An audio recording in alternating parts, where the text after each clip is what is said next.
Hi, my name is Cameron Carlson with AnimeLocation.tv. I'm here at Matsuricon 2023 with Miss Nicole Buchanan. Very, very special After Dark Anime on Location Thursday Night Interview. It's been a while since the last time we saw you. How's it been since Matsuricon 2022? It has been it has been a good year. It has definitely been a good year to actually have a full year to plan without cancellations and actually have a full year back at it, which is really good. And it's always fun to be back for Matsuricon. It's been a labor of love for 16 years now. So since we founded in 2006. So a fun thing is that we are a very community-driven anime convention, and we have done a lot of little local mini events here in the Columbus area, doing tabletop gaming, or video game bars. Tell us how those ideas came about to try to still engage with fans when we couldn't actually do a convention. Absolutely. So we have been doing it off and on for a while, even a little bit before COVID, just because even though we can only hold the con once a year, we wanted to provide other events for the local community and other ways for people to engage. And so I'm a big person of supporting local business from myself personally. And so this year we did a couple of big events with Game Arena.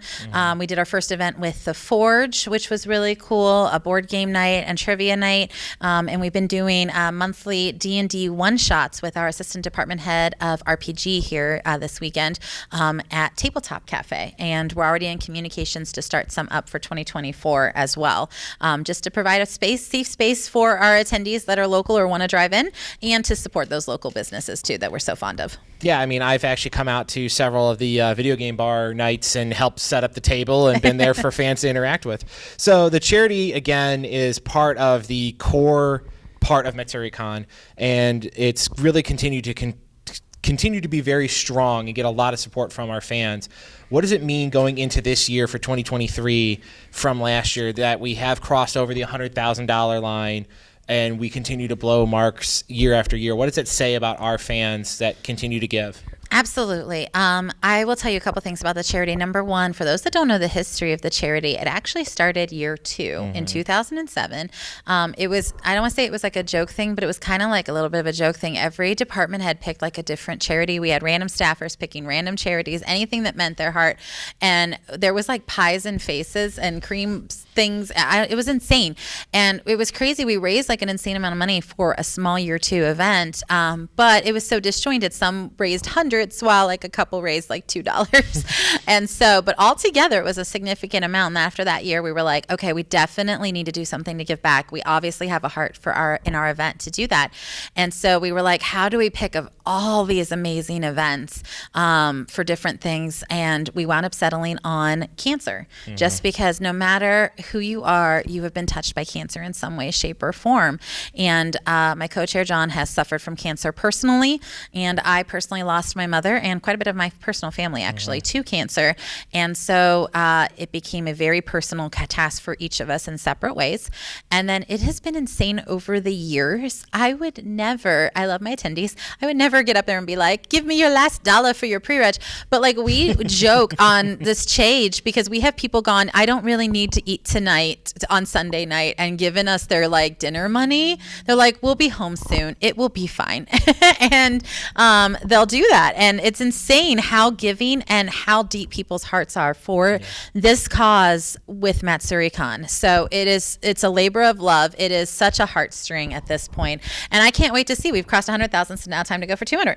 Yeah, Let's go. I understand where you're coming from. It's touched me in different ways as well. So I really appreciate everybody who's given support to Matsuricon for its continue to give your money, your support for the charity end of it. So Matsuricon has had another great year of guests. How did your team come about getting all these wonderful guests for us? Absolutely. So while I'm con chair, I also oversee the divisions that do guest acquisitions and such. And it's so much fun because we like bringing out a fun plethora of different people every year. We always bring at least 2 or 3, repeats back just because it makes sense. So we had Brandon McGinnis last year and Caleb House last year, and they're back and again this year. year. Tony Oliver is a staple. He does a lot of art for our convention. He's not going anywhere. But Brandon brought J. Michael Tatum with him this year. Yes. Caleb brought Jonathan Hiles, and so they'll be doing a combined tavern tour. We have over 16 amazing talent out this year, also including our Japanese musical guest Nano and her entire team, Fake Star, and Karuwada, one of our first big Japanese voice actors as well. So hopefully the first of many as we start branching out to there too. So the guest list is amazing. It's on Matsuricon.org, and we're excited to see all the different programming and events they have this weekend. So talking about getting a variety of people, we also brought in some online talent in the form of VTubers. How did the gaming group kind of approach that and come to you with that information to go like, hey, we'd like to bring them in? Absolutely. So I have to give credit to my gaming director, Cole. He is amazing and is part of the Twitch streaming community. And I'm probably going to say something like wrong during all that because it's not something I'm specialized in. And he brought it up and said there's a huge arena there and we should start tapping into it. And so we let him kind of just run with it. And he's brought out 4 amazing VTubers. Clover Amore, Sky, and Fufu are all here this year. And so they're doing even one big joint panel, I think, on Saturday together. And so I'm excited to see how that turns out. We had one VTuber last year. It was and Amore. so Amore. Yeah. And so we're excited to see where that turns. And I have to give a shout out for programming real quick too, because we also have Oriana too coming out as well for the drag community. And we are intentionally even adding in some extra bonus drag performances as well, especially with the current state of affairs in the universe. We wanted to get as much drag in as possible, just to make it very clear. I'm pretty sure everyone's going to look forward to that this weekend. So now, again, the con has teamed up with Costco, or the night market. This was a hit with fans last year. What can we hear going into this coming 2023 weekend? So I have to be very transparent. Night market formed last year because those of you that were with us last year, we had a very messed up space. Yeah. And we were at one end of them in the Hyatt, and then the other end. I will tell you, my staff weren't thrilled with that either. We love the GCC. They made it work, but we were calling it Narnia. You had to go to Narnia. It was real life Narnia. You had to walk. And so we wound up with one extra room in all the transitioning from what our normal space is into that space. And we were like, what are we going to do with it? My programming director was like, we're going to make a night market. And I was like, we're going to do what? And so it was totally her labor of love. She made it work. And we realized that was the most insane thing ever, and they got a room 5 times the size at least this year. They went from a small room in the GCC to a huge room, Fairfield, in the Hyatt, a much bigger space, because it was the most popular thing. The thing that was kind of an afterthought of how are we going to make a space work was the most raved about thing last year. And so we're so excited. She has a whole new round of games in there, fairy lights, outside door lights, all inside, bag toss games. I mean, it's going to be insane. All kinds of merch is in there to win for prizes. Costco is in there doing their thing as well, and we have a whole nother strew of artists in there too. So it's going to be really exciting. Yeah, we want to give a shout out to Lynn for that. She's done a great job. I have some amazing staff. Yeah. So the convention has had a very lively Discord community, and it's very vibrant. I'm in it. I love watching and listening to fans as they continue to get hyped for the convention this weekend. And I have a friend in another Discord who's came all the way from New Jersey for the weekend. So what's it like knowing that you have touched a lot of people to come in from out of town, or just because we have the Discord?